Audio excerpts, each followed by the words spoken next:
In the heart of Europe, where the echoes of ancient civilization still linger, lies a land calling out to the adventurous spirit. This is the backdrop for a 12-day off-road trip through Greece and Albania, where every twist of the throttle leads to new discoveries and unforeseen challenges.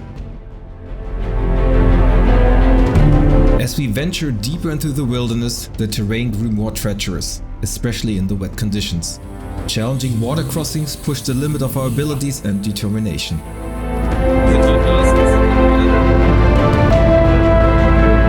However, our journey was not without technical difficulties. My KTM grappled with recurring issues stemming from the engine control unit, threatening to stall our progress at various points throughout the journey. As we followed the adventure country track through the rugged terrain of Greece, we encountered obstacles that pushed us to our limits. But on the fateful 7th day, we encountered our worst setback. Jochen suffered a severe injury, forcing him to resign from the tour. It was a sobering reminder of the risk we face in pursuit of adventure.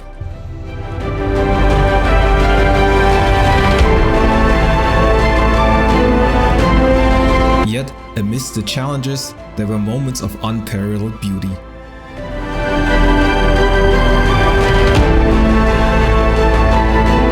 From the remote places far from civilization to the awe-inspiring Meteora monasteries and the breathtaking Vicus gorge, the scenery was nothing short of breathtaking.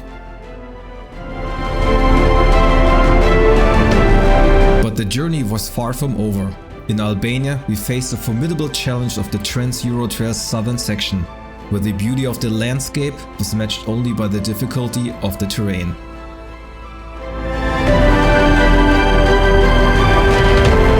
Join us as we delve deeper into the heart of adventure, filled with new discoveries and unforgettable experiences. This is our off-road adventure through the captivating landscapes of Greece and Albania.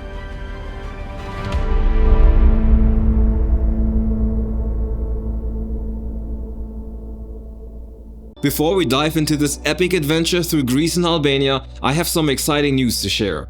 This year, in addition to the guided motorcycle tours I'm already offering, all of which are on pavement, I'm adding a brand new tour that focuses on exploring some of Europe's most exciting backcountry roads. My first guided off-road tour will cover the full length of the adventure country track in Italy. If you ever dreamed of riding an adventure country track and experiencing the journey with like-minded riders, be sure to check out the tour calendar on my website. Spaces are limited, so don't wait too long. Now let's get back to Greece and Albania and the incredible journey that inspired this new tour.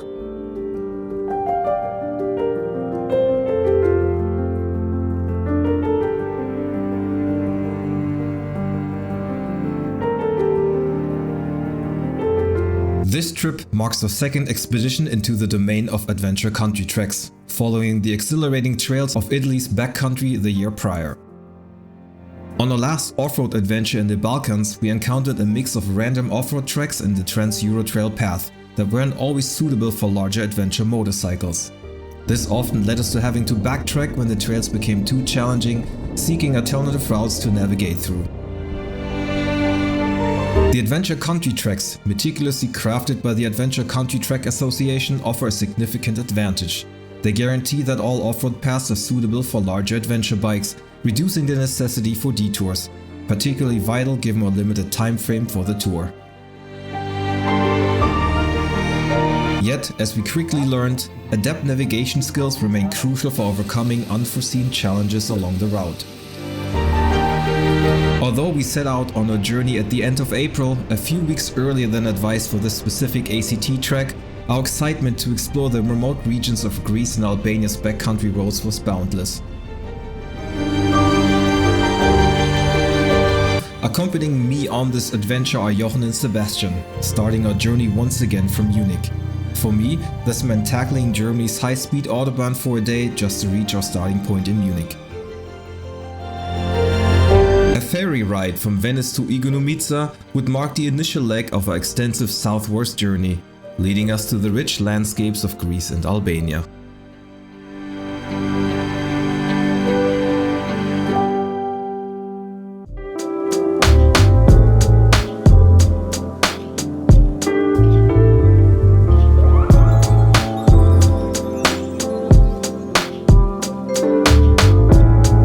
Fortunately, I had planned an extra day in Munich due to prior work commitments, which proved to be a stroke of luck as I encountered my first setback before the tour even commenced. To my surprise, my brand new Heidenau K60 Ranger rear tire did not withstand the 500-kilometer journey on the Autobahn to Munich, sustaining significant damage to the tread pattern despite adhering to the manufacturer's recommended speed limit of 160 kilometers an hour. With parts of the tread pattern torn out in 3 different spots, I realized this was not the kind of issue I wanted to encounter on an off-road tour through Greece, with most of the riding still ahead of us. Thankfully, Jochen stepped in to assist, promptly researching tire dealers who stocked this particular tire and could provide a replacement within a day's time. Fortunately, Jochen located a tire dealer a few hours from Munich with the necessary tire in stock. Incredibly, he generously made the trip in his spare time to buy the new tire, while I attended to my work commitments during the day. Arriving in Munich on a Thursday night with plans to depart Saturday morning left us with just one day to resolve the tire issue.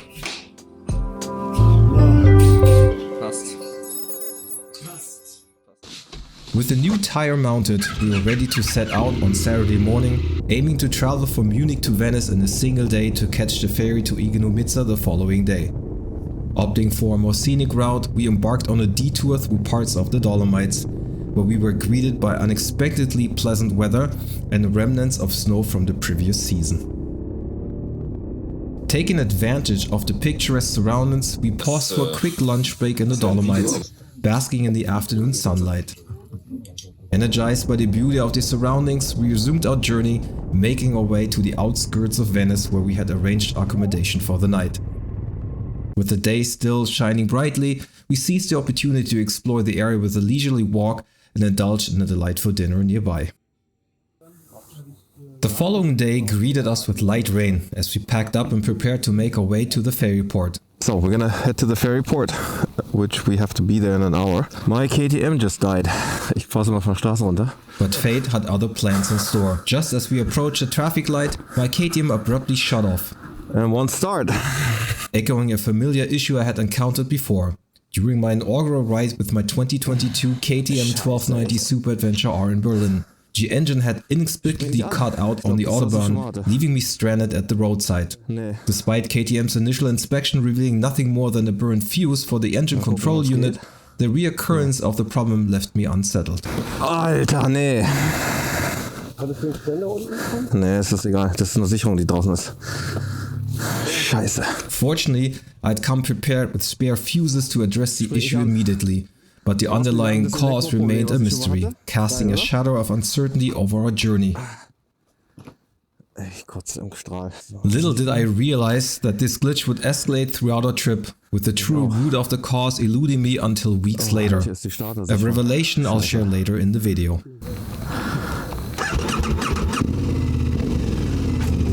With a new fuse in place, we regained our momentum and set off to catch a ferry to Greece on schedule.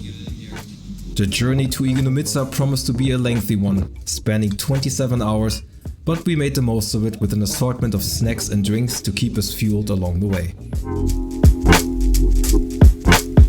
After 27 hours at sea, we finally disembarked from the ferry, eagerly setting foot on Greek soil. Geile Tour, will ich euch. Kommt gut an, faltet nicht vom Bike runter, bleibt gesund.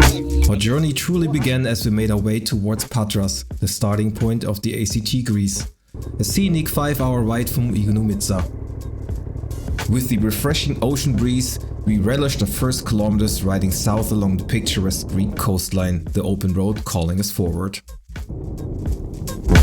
As the evening descended, we arrived in Patras, greeted by the charm of the old town awaiting our exploration. With ample time to spare, we wandered through its winding streets, soaking in the atmosphere, before settling down for a delightful dinner at a local restaurant, savoring the flavors of Greece under the starlit sky.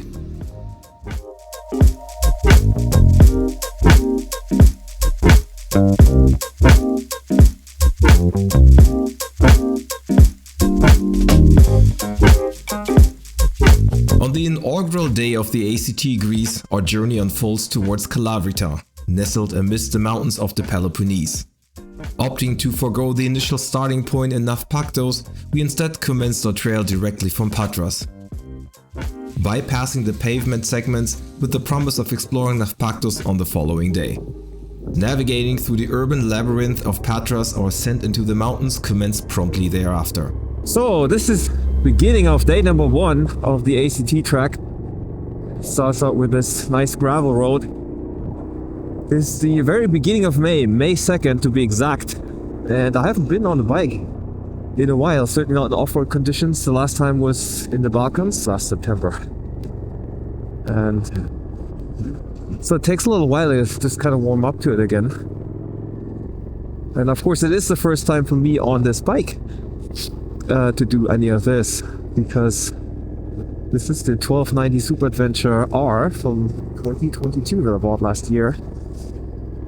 And I'd ridden it before when it just came out, but this is the first time I'm touring with it and doing stuff like this. So I'll be quite curious to see how that's gonna pan out. The rugged terrain offered glimpses of the majestic Gulf of Corinth and the sprawling cityscape of Patras to the west. So we had to stop at least real quick to get a nice view of this here, of the bridge from up here, as long as there are no clouds yet. And it's super crazy windy. So it's photo time. Oh, it's getting slippery here. Whoa. God, that wind is crazy. It's almost blowing me off the bike. So I'm definitely getting warm, despite the chilly 8 degrees that we have here. Hands are cold. Fingers are cold.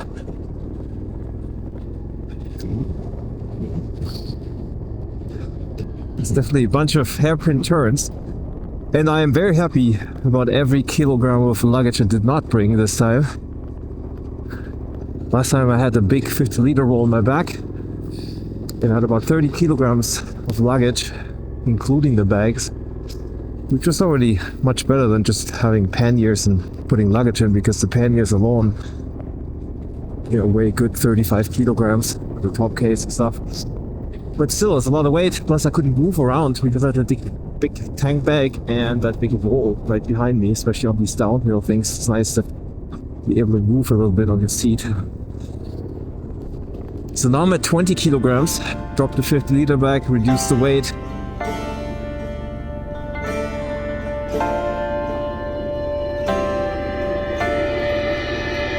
After the first meters of dirt, we're now settling into our pace and fully enjoying the beautiful mountain tracks.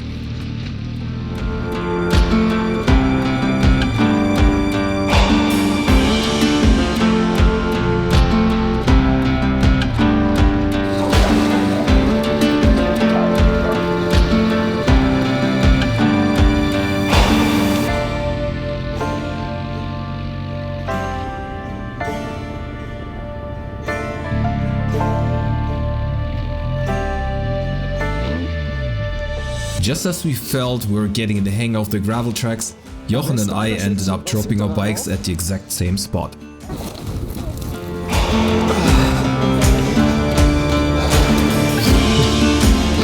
Jochen's bike is smoking like crazy.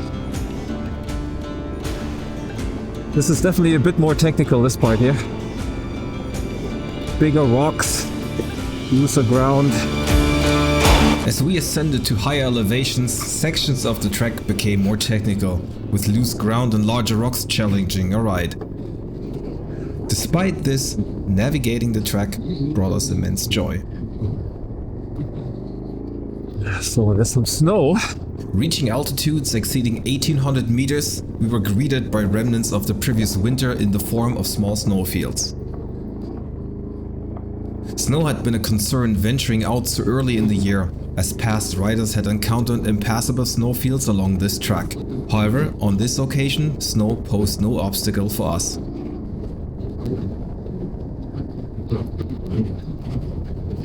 Wow, crazy, look at this.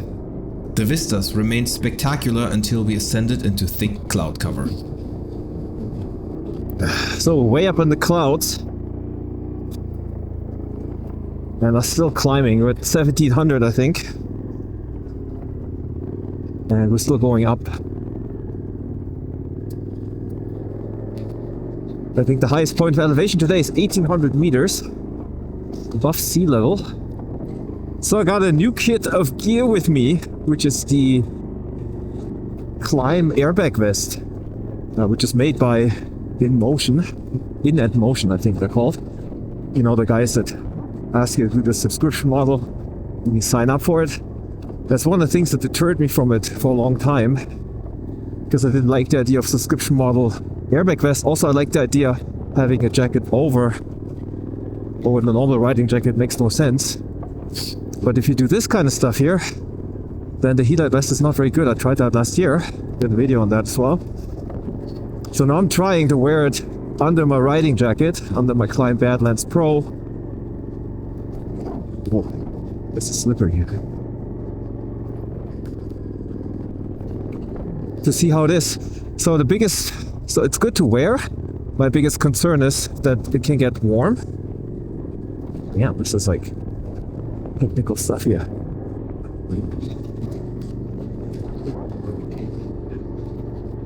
Oh. So that's not a problem today, because we have 5 degrees right now up here. So it is cold. I'm wearing just a t-shirt and then the airbag vest.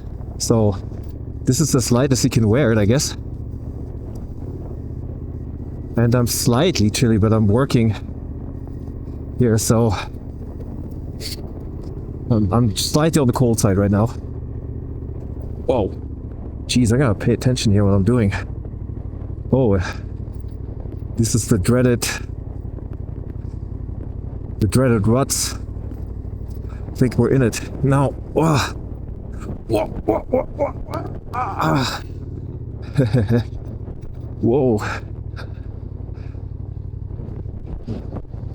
I'm here in a rut. Ooh, this is slippery stuff. As we reached approximately 1800 meters in elevation, moisture saturated both the ground and the air, courtesy of the thick clouds enveloping us. Entering a stretch of exceptionally muddy and slippery track, we needed utmost concentration to navigate through.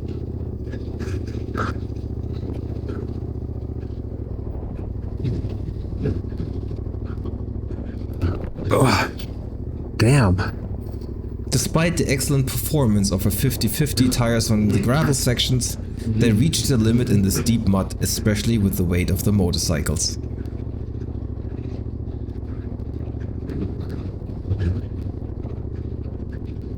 Reflecting on this segment of the track, it stands out as a truly memorable part of the journey.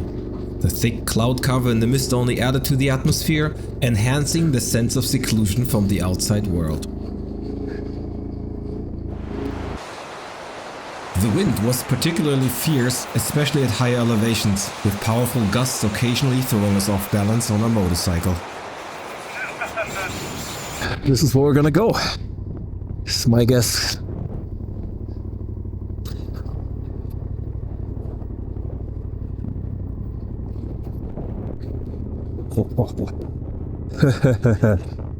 I don't want to slide off this side here.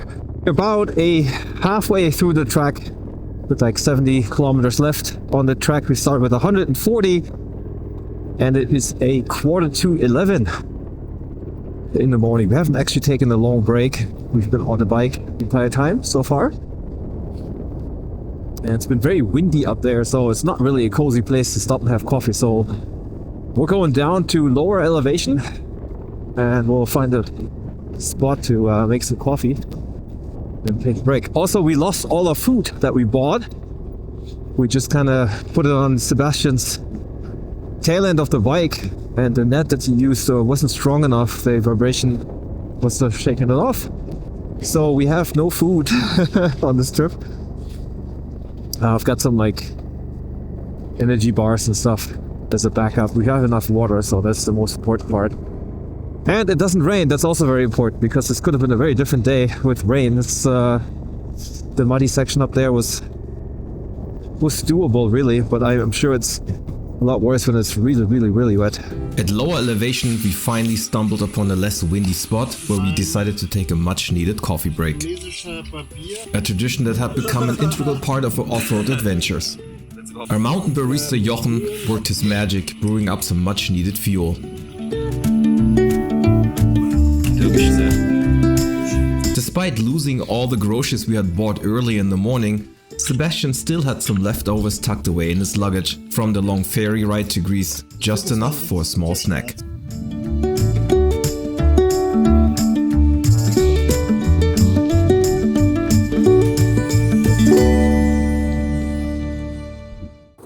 So we just got to this gate, but it's not a road closure, it's just a gate. Open it, close it back up, and you're good to go.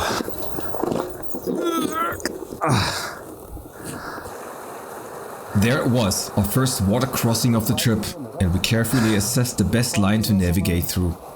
Although the water wasn't particularly deep, the large rocks posed a threat, potentially throwing the motorcycle off balance, as we would soon discover. Yeah. Taking the lead, I opted for the right-hand line. Guys, first water crossing. I'm the first to go. It's a little tiny bit scary.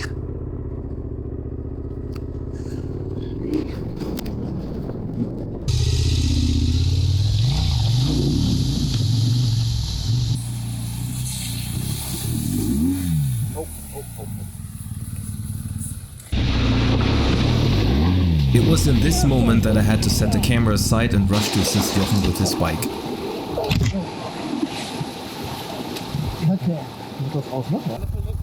Yeah.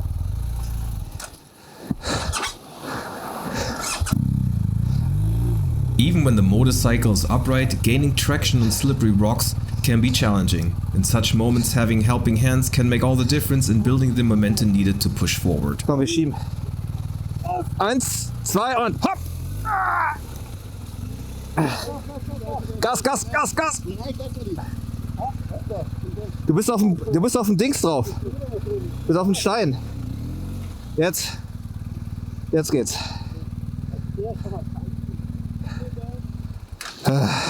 Wow.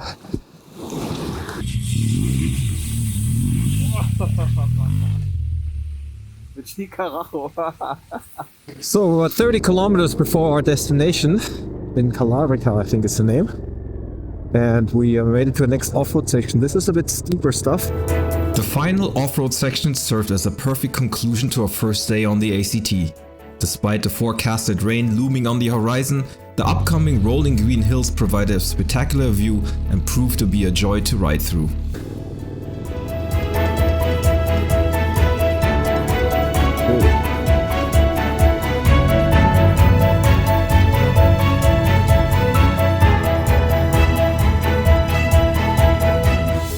Ah, geil!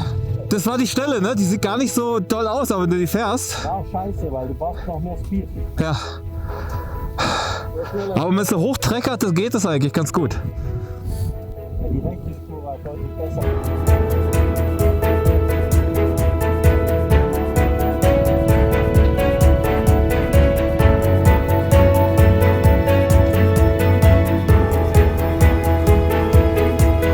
Wow.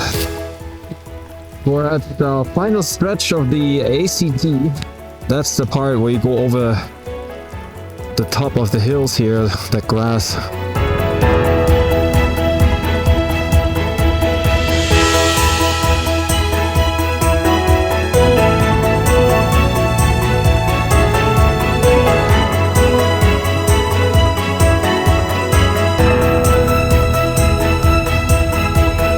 Can you taste the beer already? Yeah, Yeah. almost. I can smell it. After venturing deep into the heart of the Peloponnese mountains, traversing diverse mountain ranges, each offering its own breathtaking vistas, we reached our day's culmination at Calavrita. The rain clouds had passed us by the time we settled into accommodation in the center of the town. So since we get here so early, we're trying the local sweets before we go to dinner tonight. So it's coffee and baklava and the other thing I cannot pronounce, but it's... Galactoburico. Alright, so it looks very good. Lots of sugar. We concluded the day with a dinner at the nearby restaurant.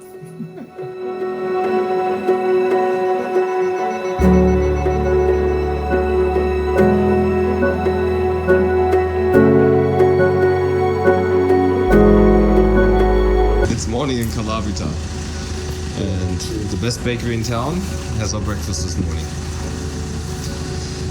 Day 2 of our expedition sees us journeying northward into the southern section of the Pindos mountain range with a destination in the small town of Anachora.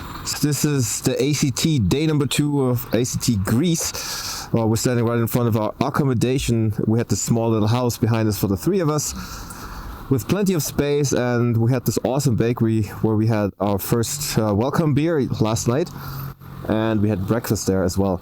So the forecast today, you would not believe it, is actually lots of rain. It doesn't look like it right now because we have blue skies and clouds, beautiful clouds. We were lucky yesterday that we skipped most of the rain, but today we're expecting quite a bit of moisture coming down. So we'll see. I'm about to get started. It's 8 o'clock in the morning. So we just got off the main road. I guess that's taking us to these smaller roads. So we really have to enjoy the beauty of this morning. It's shortly after 8 o'clock. And you can see it's springtime in Greece. We're still at the very beginning of May. Oh, look at this small little mountain village here. Now I feel like you're really remote somewhere in the middle of the mountains. So we're about an hour into the ACT Day 2 track, and we're finally hitting our first off-road section. It's a bit more slippery today than it was yesterday. The rocks especially. More slip going on here. You know what? I'm glad I took the warm layer off that I put on this morning, which was good for the 1 hour on-road section. We started out with I think 10 degrees C in the morning, so it's relatively chilly. And now it's 9 degrees up here. We're quite happy with just a t-shirt and the airbag vest. So way up on the clouds. Haha, very cool.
Found this beautiful spot here just in the middle of the track to have some coffee. It's always good to bring your own coffee. We've been doing this since the last trip, and it's a super nice scenery here, and we kind of needed the break too. It was quite technical and quite muddy, so it's good to take a stop and have some coffee. Peek at the ocean, because after this we'll be in the mountains.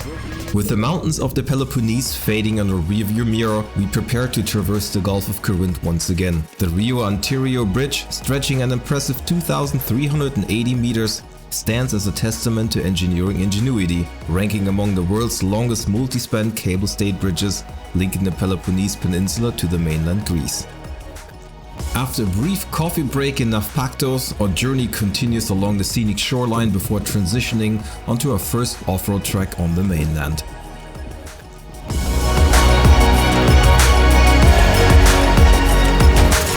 So this now is the very last view we're gonna get of the sea today. We still have sunshine, but to our right, this is where the weather's coming from. It's chasing us from the south. So we're expecting it to get pretty wet sometime while we're in the mountains, but so far so good. We really lucked out with the weather for the morning part of this trip. So let's see how long we can stay dry, but somehow I have a feeling we're gonna get caught up with the weather. So we're back on an off-road track. Really beautiful up here. We still have some sunshine, which is nice, and you can see the bad weather is coming from the south. It's trying to catch us.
Some crazy looking trees up here, and it's getting darker. This is a bit slipperier here. It's a bit muddy. Wow, this is crazy. Now here in the pouring rain, 20 minutes, and it's 11 degrees, freezing. Gloves are wet, they're not rain gloves. And it's like heavy rain and thunderstorms. It's forecasted. I'm almost happy we didn't get this an hour earlier. This would have been quite the ride up in the mountains with the muddy conditions that we had there. But even here, it's I'm freezing. I'm freezing. Got another 10 minutes of this, and the minutes are long. They're crazy long. Normally half an hour of motorcycle riding goes really quick, and this takes a long time. Plus, you gotta be focused to make sure that you don't go too fast in these corners. Maybe sand or something, but at the same time you just want to get there as quickly as possible. We didn't really stop for another break, so we had a coffee break. We didn't really have a lunch break because we knew the weather's gonna be like this. So we just decided to push on, and that's what we're doing. So another 9 minutes before we get there. Ah, kalt! Aua! Alter Schwede.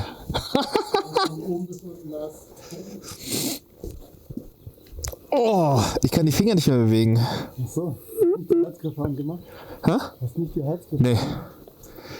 Ist das Heizgriff ist was für Warmduscher. Ja, genau.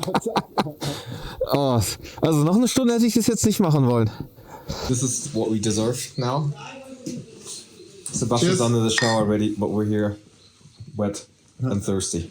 It's an adventure trip. We're warming up in front of the fire. Yes. As twilight falls, we find ourselves nestled in Anachora, a picturesque village cradled by towering mountains at an altitude of 1050 meters. Here, ancient fir and chestnut trees cloak every slope and summit, the age spanning centuries. Our lodging for the night is the Village Inn, one of the few establishments welcoming guests during the spring season. After settling in, we set out to explore the quaint town.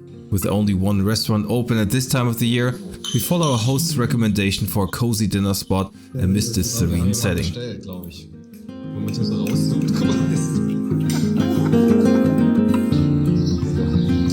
Der Katzenflüsterer.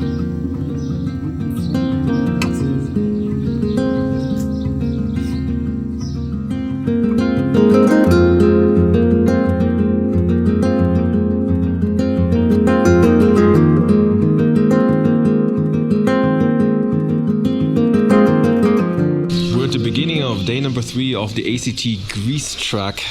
We're in Anachora, staying at the village inn.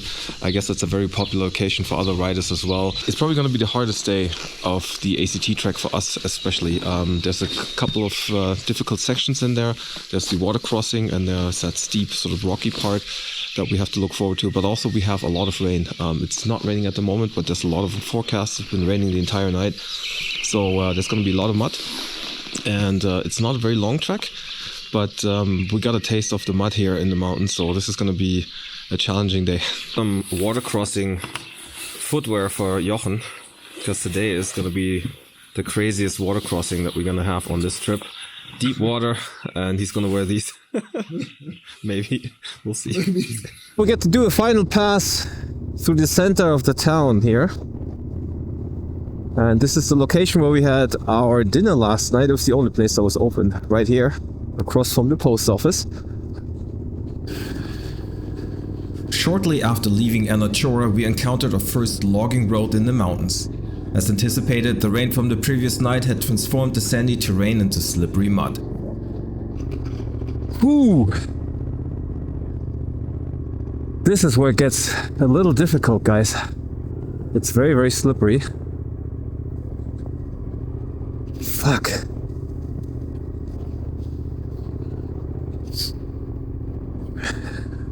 So we took a quick stop here in the middle of nowhere because the mud's getting really challenging and I was getting too warm, so I had to take a layer off. So it goes without saying that we're making slow progress on this muddy stuff. So we're going down the mountain. There's a little bit of sun peeking out at that very moment. We're still lucky that it's not raining yet. Every minute we're not riding in the rain is a good one. Oh shit, I gotta focus on this. Front wheel slipping. So every minute we're not riding in the rain. That's good, but it's wet enough. It rained a lot yesterday and last night. So that's why the track looks like this. This would be relatively straightforward in dry conditions.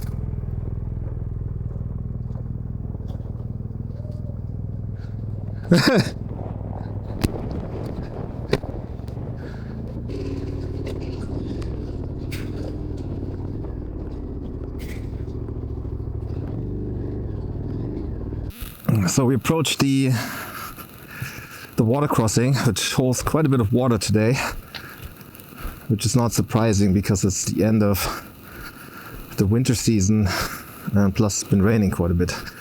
So, and a lot more water than, holy shit, that's intimidating.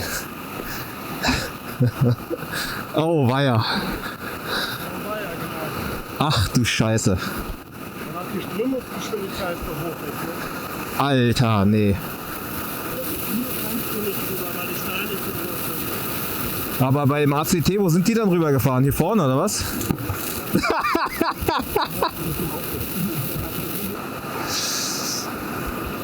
Ich meine, das kann schon passen, kann aber auch schief gehen. Und dann stehst du echt scheiße da. So, contemplating what we're doing. The water crossing is deep. Very deep. I mean, it could be possible, but if something goes wrong here, you're way the hell out. The next service road is miles and miles away. So not sure what we're gonna do. Going back up sucks too. So we'll have to see what we're gonna do. Think about it. After attempting various methods like throwing stones and using the stick method to gauge the depth of the water, we realized we couldn't accurately assess some of the deeper spots. So Sebastian is doing a river walk. Because his shoes are crap anyway. Sebastian bravely sacrificed his dry boots to scout possible lines through the river crossing, but the sheer size of the rocks and the deep drops in the middle of the river posed a significant challenge, especially for heavy adventure bikes like ours. Ja, da ist das Loch, da kannst du gleich die Unterbuchse nass machen. Concerns about the strong current added to the apprehension. While we weren't worried about the motorcycles tipping over, we feared that the water could infiltrate the air intake, potentially causing engine damage. Facing the prospect of a stranded bike in such remote location, we couldn't risk it. To proceed, we would require all 3 bikes to navigate the crossing without incident. Ist ja auch scheiße, bist ja voll schräg. After careful consideration, we made the decision to turn back, unwilling to take the risk of getting stranded so far from civilization. So we're back up in the village. That little cafe is. And decided to not do the river crossing. There's just too many factors that make it quite risky. There's a chance you can make it, but if you don't, you're really stranded in the middle of nowhere. So we're just gonna stop here and see if we can actually get a coffee. So now we're in this beautiful little town that is only accessible by dirt road.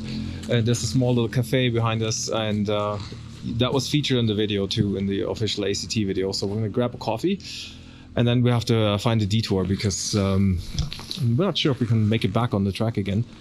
But yeah, we'll have a coffee and think about what we do next.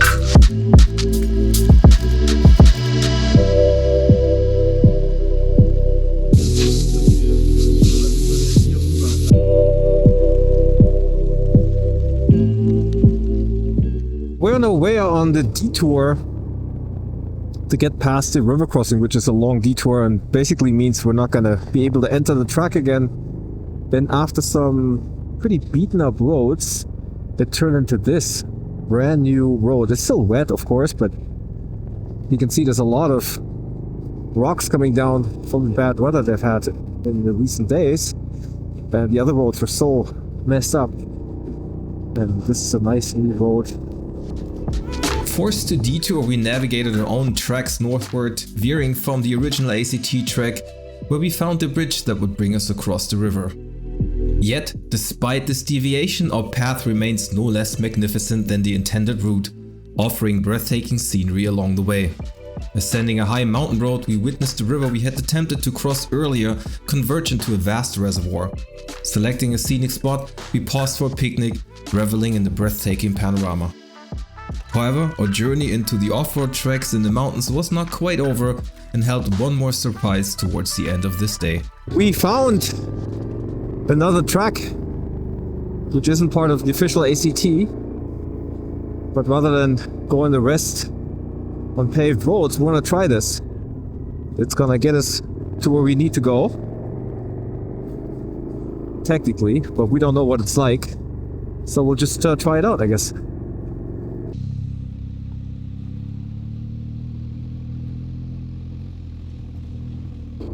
So Jochen's got this track on his iPhone app that he's using to navigate. It's pretty good to show us tracks like that, but also crashes all the time. So it's kind of a love-hate relationship with that app, I think. I could barely see that track on my Zumo XT. I mean, it's on there. I'm sure you can route to it too, but we're gonna try the app now and see how far it's gonna get us.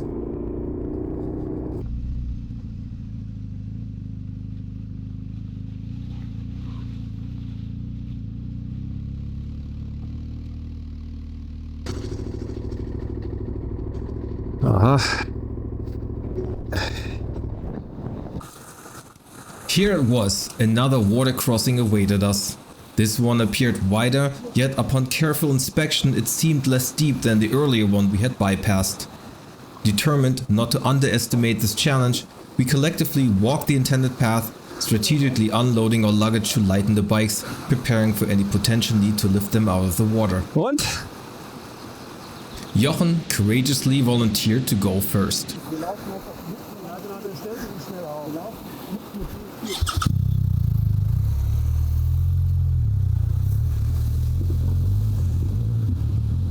Easy.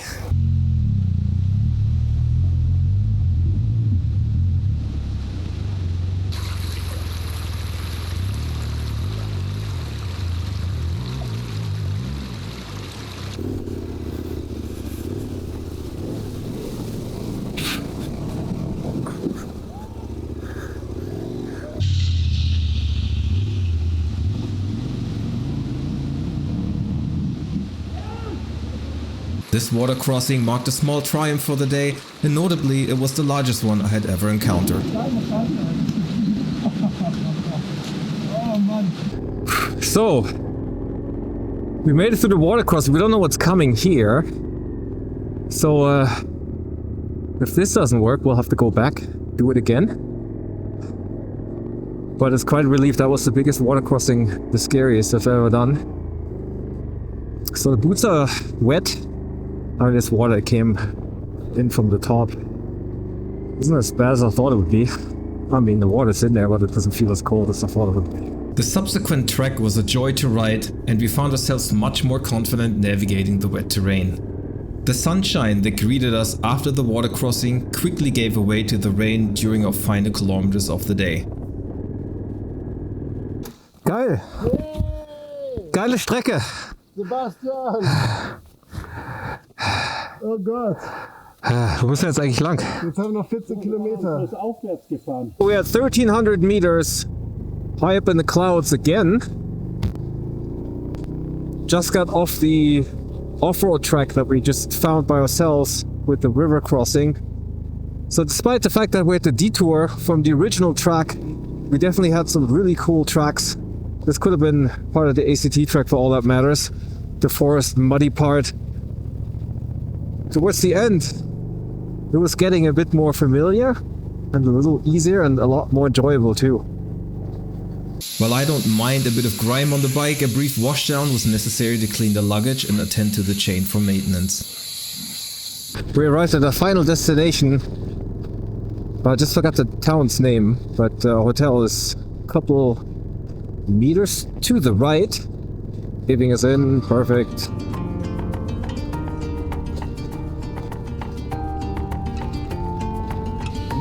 Tschüss.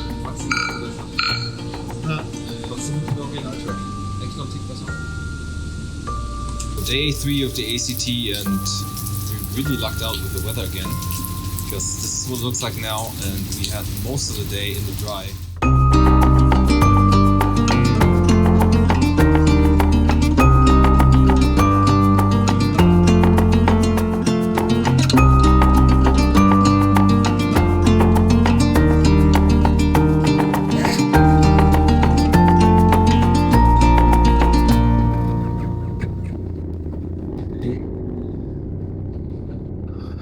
Start of day number 4.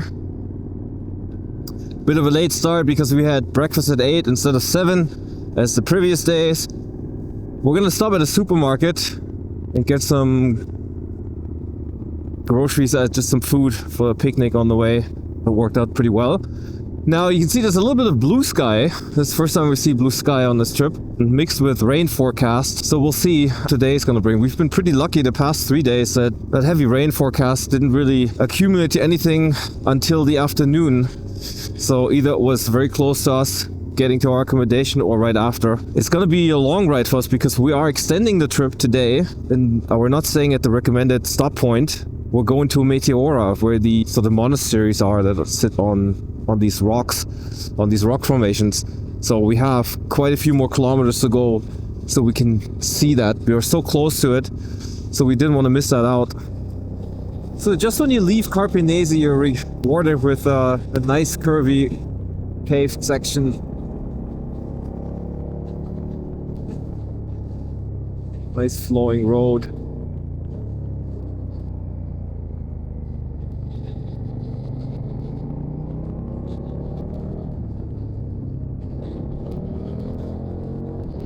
We were just really happy to see dry pavement in the morning. Whoa, check this out. Cool bridge. We're gonna find that bridge that we saw in the ACT movie. That was really pretty. Oh. Shit. Jochen had a few minutes head start, and by the time Sebastian and I caught up to him, he was already sitting next to his bike. Warte.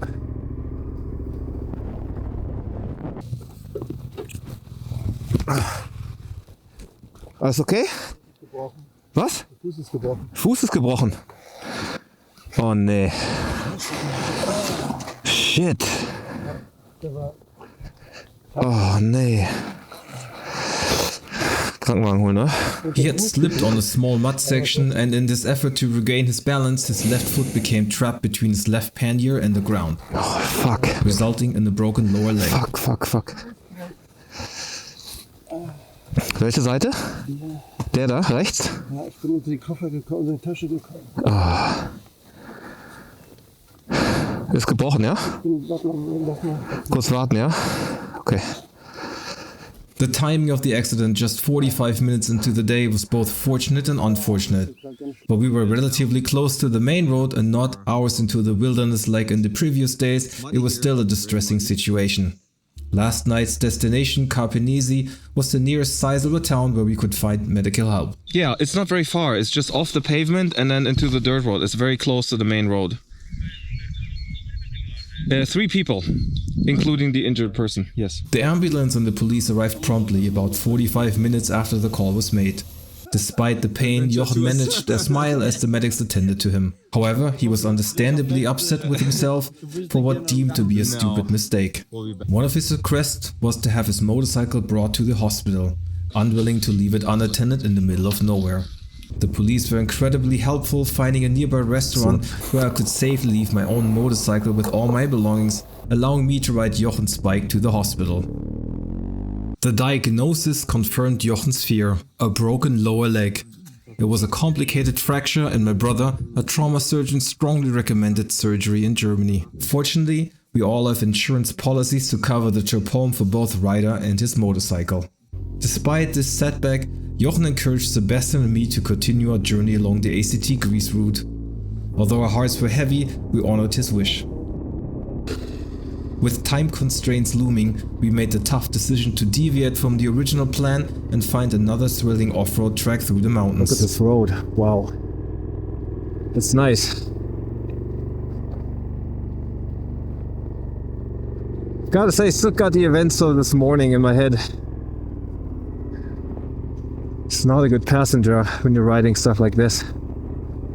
Just hoping to shake it off a little while. So time to eat something.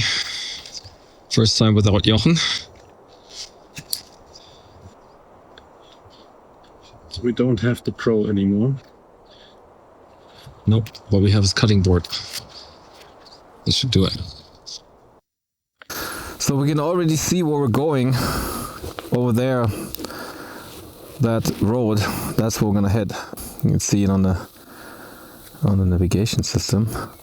So we have to go around that mountain and then we'll come out over there at some point. We still have 190 kilometers to go. It goes like steep down to the side here. Wow. Da ist nichts rüber. Also wenn ich das Ding jetzt nochmal anmache, der schickt uns geradewegs wieder zurück. So the Google track is basically just gravel roads the entire time. The Garmin track would have backtracked us to where we started, so we didn't want to do that. But I guess we're out here where there aren't any paved roads to the next big city or town. So this is what you get. In a way, this is what we came here for, so that's good. Depending on how quickly we get out of this, we'll still be okay with daylight too. We're still okay. So we're about 5 minutes out from our accommodation tonight. And that's the scene we're looking at. Absolutely breathtaking. Not sure how close we're gonna get. As darkness descended, we made a spontaneous decision to visit the awe-inspiring Meteora site before retiring to our accommodation for the night.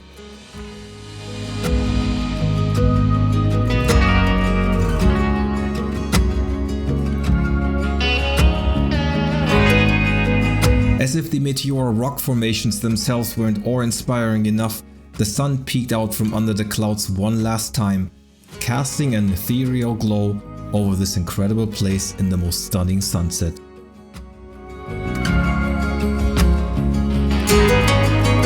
after an eventful day, we felt incredibly fortunate to have timed our visit so perfectly, granting us a rare chance to witness the meteora site bathed in such mesmerizing light.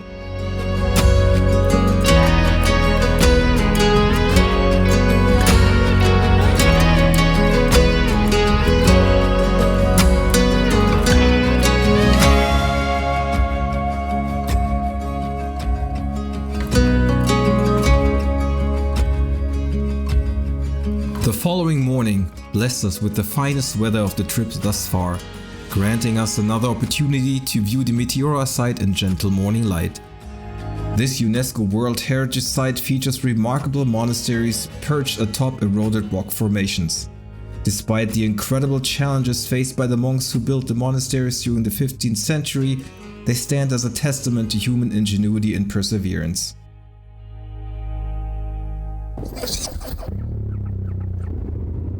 Today is Saturday, a beautiful day, 15 degrees in the morning. It's shortly after 8, maybe 8:30 already. We're starting our day in Meteora.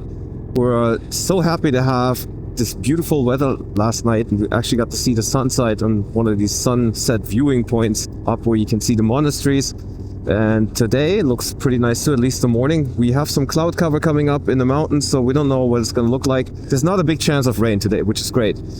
This is day number 5 of the ACT trek, and we took a bit of a detour to get to Meteora and see the monasteries. Now the decision for tomorrow was to either enter the trek somewhere in the first quarter probably and just skip the first few kilometers, or trace back to the starting point. We have time today, and since we missed a few hours last night, we're just gonna take the 40-minute ride and get to the entry point of day number 5, and then it's about a 250 kilometer ride from there. Now the last day of the ACT trek, the day number 5, has less percentage of off-road, but it's longer in trek, so there's quite a bit of pavement that we can expect, but still have some nice off-road treks. So I'm very curious. On our final leg of the official ACT trek, we rejoined the designated route, albeit with a slight detour we took to explore the enchanting Meteora site, causing us to miss the off-road trails of this section. Only the first 20 kilometers of the official ACT Day 5 trek are indeed off-road treks, and our original plan was to cover this section at the end of Day 4 before heading to Meteora. The remainder of the ACT Day 5 trek leads along paved roads all the way to the Vikos Gorge.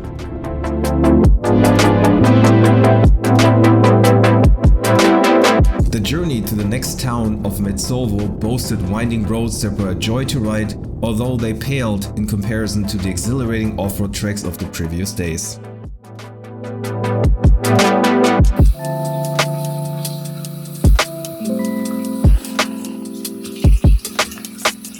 A notable highlight along the way was the charming St. Nicholas Church nestled in the mountains. We made a brief stop to explore its interior and admire the surroundings before continuing on to Metsovo. That's quite nice. There's a market going on. It's a Saturday today, I think it's Saturday. So I want to see if we can have coffee. It looks like cheese and wines. I don't know if they do have coffee. This bustling town serves as a hub for several small villages and settlements in the Pindus region, offering us the perfect opportunity to enjoy a coffee and browse the local market. It's quite the happening place here. So we had a quick coffee stop and now we're back on our way. In hindsight, I'm glad we added the Meteora site to our itinerary, as the last 230 out of the 250 kilometers of the ACT Day 5 trek are all on paved roads. The next 90 kilometers offered little excitement aside from this little turtles which we helped across the road, until we arrived at the gateway to the grand finale, the majestic Vikos Gorge. ACT Greece, yo! Der 5. war der heftigste Tag. Ganz krass, nur Straße. Da haben wir einen Mann verloren, Ja. aber die ersten 3 Tage waren... Hi to Jochen. Sorry to miss the last part. Next time, buddy.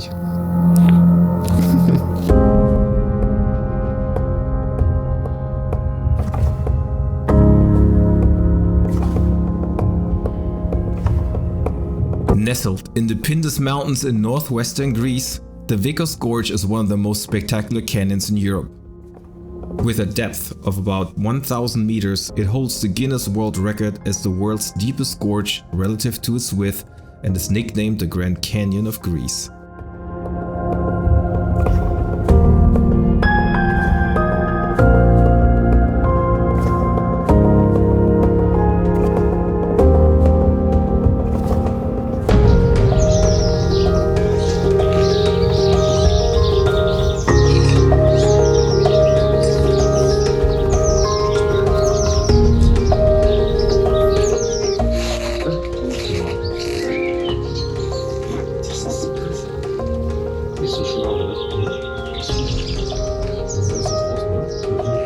The ACT Greece is behind us, and Sebastian and I have one more day together, and we decided to go north into Albania today to follow the southern part of the TET track and see how far we get. And after that, Sebastian has to turn around and catch the ferry from Igoumenitsa, as he has to go back to Munich, and I'll be heading north, sort of slowly making my way back into Berlin again. So it's a beautiful day in Greece. It's 14 degrees out, sunny. It's definitely an interesting route to take us. Für die Grenze? Warte mal, nicht einfach durchfahren. Da kommt jemand. Hello. Okay. Passport, okay. Aha. Jetzt auch mal, ob ich da mit meinem Perso weiterkomme. Insurance for traveling outside of Germany? Usually I don't have a extra document. For Greece it's not necessary, but in Albanian I don't know. Okay. You ask for insurance. It's a green card usually. Okay. You have to be equipped to travel to cross the borders. Okay. But here is European Union. It's okay? Okay, good. Albanian, I don't know Albanian customs. Okay, we'll see. You don't have anything to declare. You are owners of the bike. Yes. Your registration, nothing. Okay, thank you. Das wäre jetzt nicht nervig. Aber vielleicht bieten sie sonst was an, dass man was kaufen kann oder so. Ah, fuck ey, ich habe extra der Insurance auf Bescheid gegeben. Naja, wir probieren es jetzt mal gucken, wenn nicht, muss ich es abfotografieren lassen. Officially left Greece and now we're traveling into Albania. Unfortunately, I did not get my insurance, international insurance document from my insurance on time. I asked for it twice, so I didn't get it. Last time I didn't need it in Albania, but the Greek custom guard said I may need it. So this is gonna be interesting to see if this is gonna work out or not. Zeig ihm mal erstmal noch deine nicht, sonst guckt er blöd. Hello. Do you need me to take the helmet off? Yeah. Welcome to Albania. We made it across the border and now officially are in Albania. This is not a busy border crossing coming from Greece to Albania. So we have a little ways to go until we meet the official Trans-Euro Trail, which is then hopefully take us to some off-road tracks. Now I don't know how difficult they are. I was trying to get an idea from just watching a couple YouTube videos from other riders.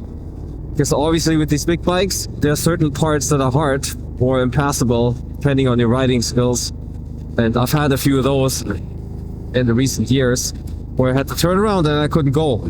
So we'll see what today's track is gonna offer, especially since we didn't ride a lot of off-road tracks yesterday. We're quite keen getting back into the gravel.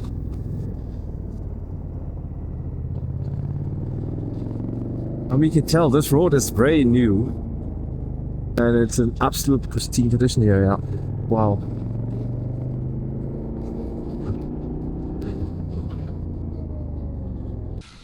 So welcome to the TET of Albania. We just joined the TET track and this is what it's gonna look like probably for a better part of the track. Just missed the TET track. I wasn't paying attention.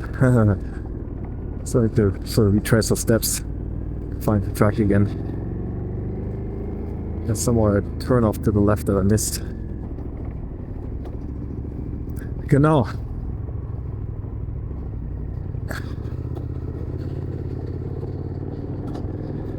This is where we need to go.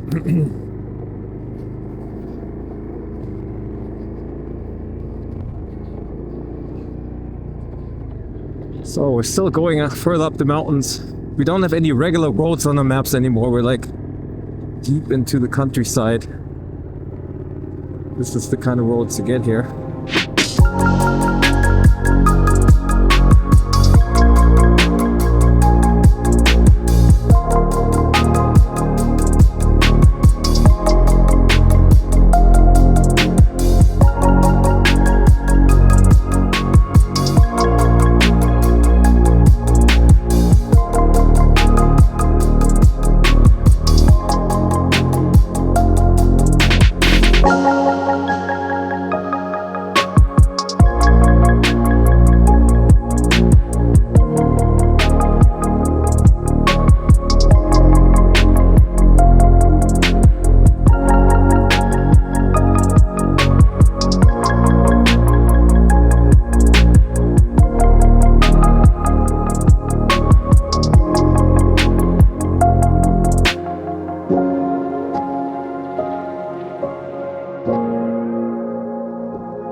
I had nearly put the issue of the burned fuse for the engine control unit out of my mind, as it hadn't resurfaced for the past 1000 kilometers. Yet, here it was again, my engine died, just as we were attempting to depart from the picturesque spot at the bridge. Oh, die ist durch.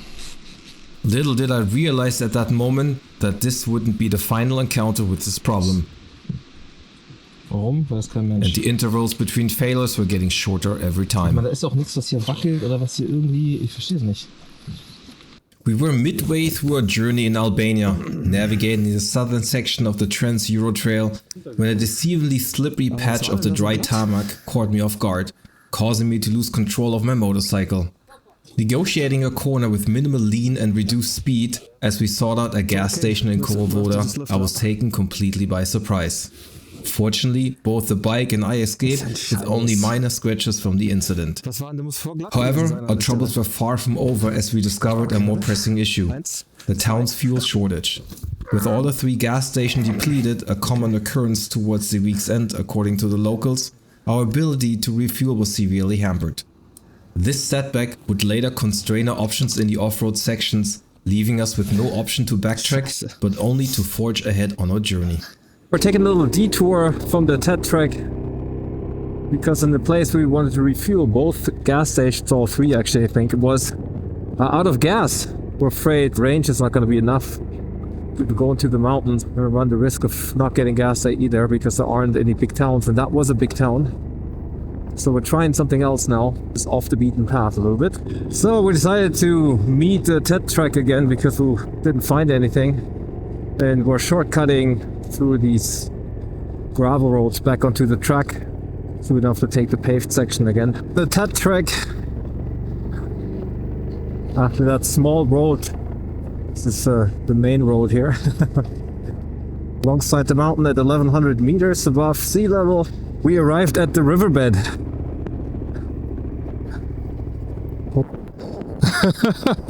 Geil. Flussbett. Ist ein Riesending. Ein Riesending. Erstmal was bis hierhin geschafft. Das ist schon mal geil. So we're just gonna have a quick peek around the riverbed. It's pretty long. It's really late. I'm out of gas and out of steam.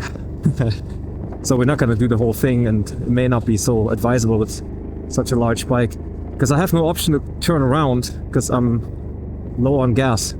But we will take a look, just a quick look, going along this part here. See what it looks like. But that's a very, very short part of it. So there's an alternative route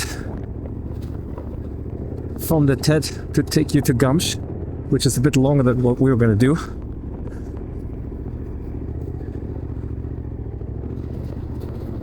And we'll take the gravel road to the main road and then take the main road to Gamsh. 2.5 hours, according to Google. Ah, I'd feel much more comfortable if I had proper amount of gas in the tank. Range is dropping really quickly. We're not even first quarter through this stuff here. 70 Kilometer Reichweite. 70! Reichweite 70. Aha. Das wird ein knapper Koffer, kann ich dir sagen. Ja. Vor allem hier zieht er natürlich wie ein Düsenjet. Check this out. Wow. Just a bunch of sand.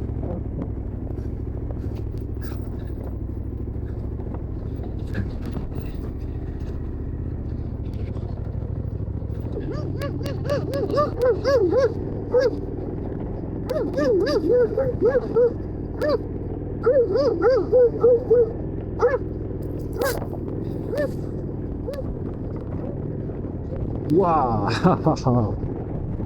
This is big, loose rock. So. 1, 2, 3.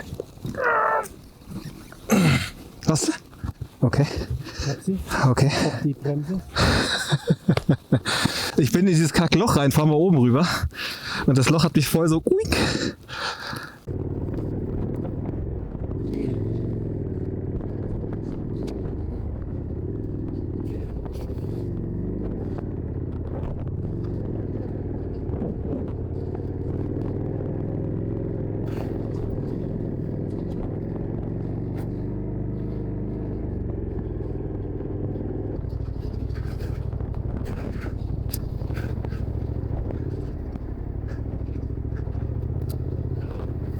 Vor 3 Tagen, Keine Chance. wenn das so einsaut und dieses Sand so matsch wird. Da legst du die Karten. Can't build a road here, but a freaking memorial of some kind. That's hilarious. Ey, das ist eine krasse Strecke. Noch eine Pause kurz. Ja, auf jeden Fall.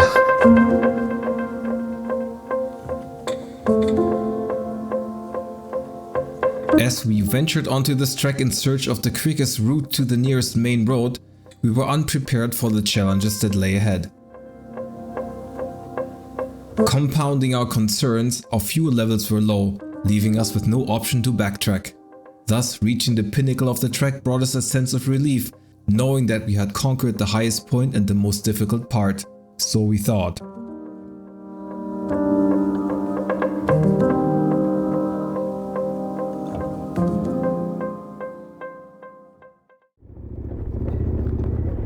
Look at these big ruts.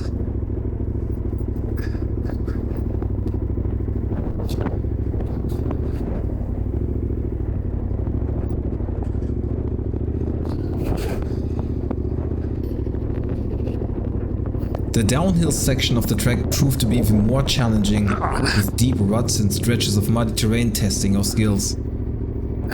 Reflecting on the track's condition, we realized our fortune in traversing it under mostly dry conditions.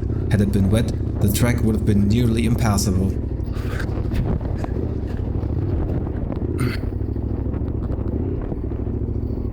Alter Schwede.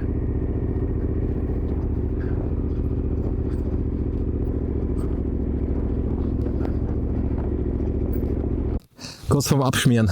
Ja. Das ist einmal das Hinterrad, stand mal 90 Grad quer. Boah. I'm stuck in this slimy stuff now.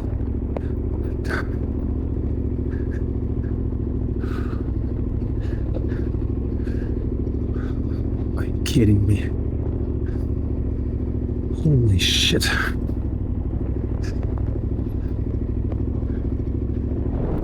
Oh. Ist nicht dein Ernst, oder? Alter. Das ist krass. Ey, wie willst denn du hier hochkommen, Mensch, mit einem Motorrad? Hoffentlich müssen wir nicht umdrehen. Ey.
Little electrical KTM problem.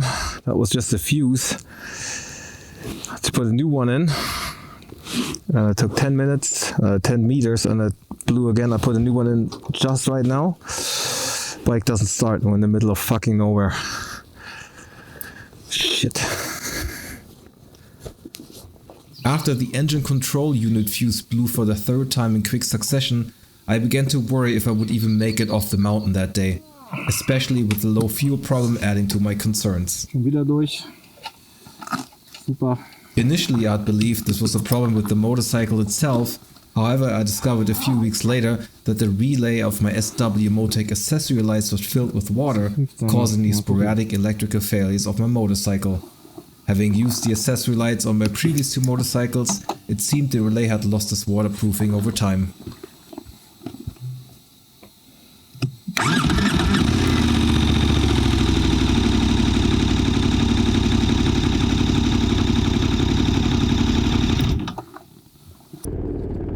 So I'm just happy about every... Whoa. Every kilometer we're making with this. Wow, look at this. So we're almost done with the off-road part. This is the main road. Put a new fuse in. Hope it's gonna last a bit longer than the last one, which was just 10 meters. But it's so sporadic that I will, I'm thinking about cutting a trip short and taking the ferry back with Sebastian tomorrow. We got one final look into the mountain range that took us more than 2.5 hours to traverse from the time we left the riverbed. Looking back on the past few days, the off-road treks in Albania were the most challenging for us, but also the most rewarding. We were now set en route to the nearest town of Grumsh, where we hoped to find accommodation and fuel for the bikes, and suddenly the road felt eerily familiar. We are on the SH71, and I remember this road from my very first time here in Albania, which was just an on-road tour. And I took this road. It takes 100 and something kilometers, almost no traffic. We had rescued a few turtles crossing roads in the past days, but these guys were taking the cake. They must have fallen asleep during the egg in the middle of the only main road in a 25-kilometer radius. We made sure to relocate them safely off the side of the road for good karma and continued our way to Grumsh.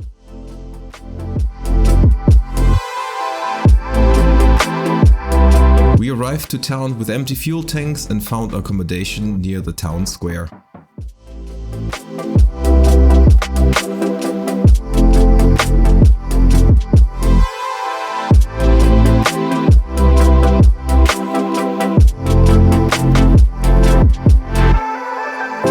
Some fellow TET riders from the Netherlands getting ready on their small bikes.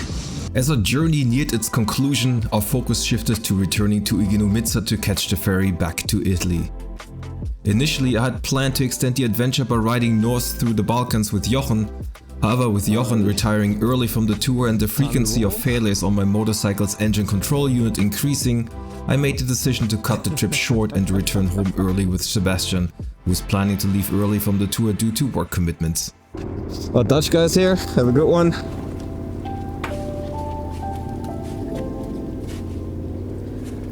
We were just standing here, pumping up our tires with a battery-powered pump. This nice gentleman is walking down the street there, came out of this garage and offered to give us pressured air. The gas station didn't have any, but this random place does. But it was too late, we were already filled up. So, full pressure, off we go. So after quite a few kilometers of just straight road autobahn, we met the next largest city, not sure how to pronounce it, Vlora. So in city traffic, kind of keep your eyes peeled here, a bit crazy with traffic. They've got these speed bumps and people slow down to an absolute halt to go with these speed bumps, and then after that there's the roundabout like this one here. We're back at the sea. This is the Mediterranean Sea. First time we're seeing it after we spent some time in the mountains now. We'll be going alongside the Mediterranean Sea for a while until we go back into Greece. So we made it to the beach, and there's a nice beach cafe, and this is the view we're getting. Now we're heading down the coastline of Albania all the way to the border of Greece. So there's this little pass, the Mogara Pass, which we're going up to right now. Some hairpin turns going up a mountain. So Albania has some fantastic roads. This is one of them. It's not very high, it's 1,000 meters right now. So we're going the route from north to south. This is probably nice coming up too. As we were descending down the pass, this abandoned structure caught our interest, and we had to pull over to take a closer look. Richtig gut.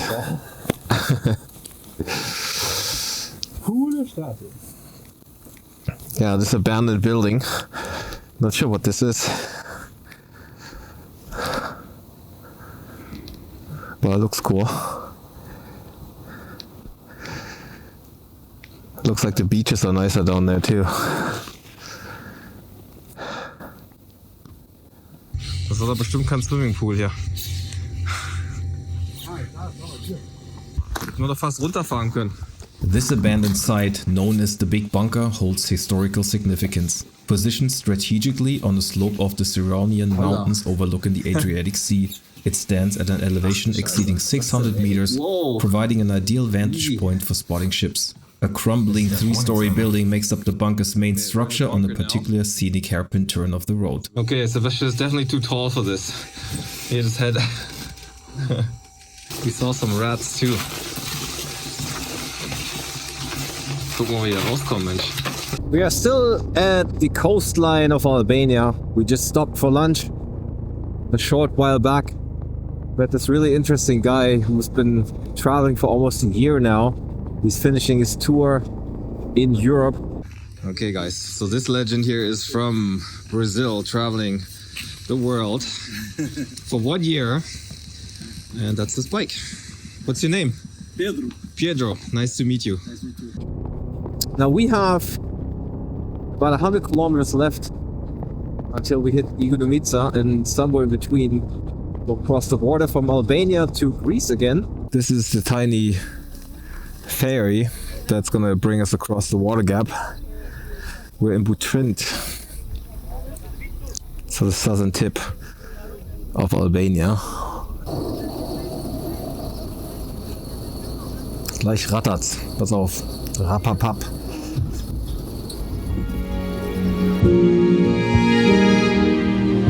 While castles may not be the first thing that comes to mind when thinking about Albania, the country boasts a share of impressive fortifications, and the Ali Pasha Castle is among the finest. Situated near the UNESCO World Heritage Site of Butrint, Ali Pasha Castle is nestled amid picturesque waters, accessible only by boat with the assistance of local fishermen.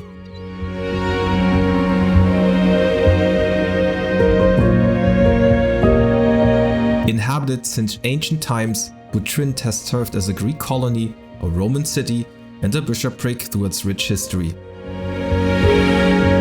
Flourishing under Byzantine rule and briefly controlled by the Venetians, the city eventually fell into decline during the late Middle Ages due to the formation of marshes in the surrounding area. Today, Butrint stands as one of Albania's most significant archaeological sites, boasting a wealth of cultural, historical and natural treasures. Recognizing its importance, Butrint was designated a UNESCO World Heritage Site in 1992 and later established as a national park in the 2000s. And the documents for the bike too? Yep.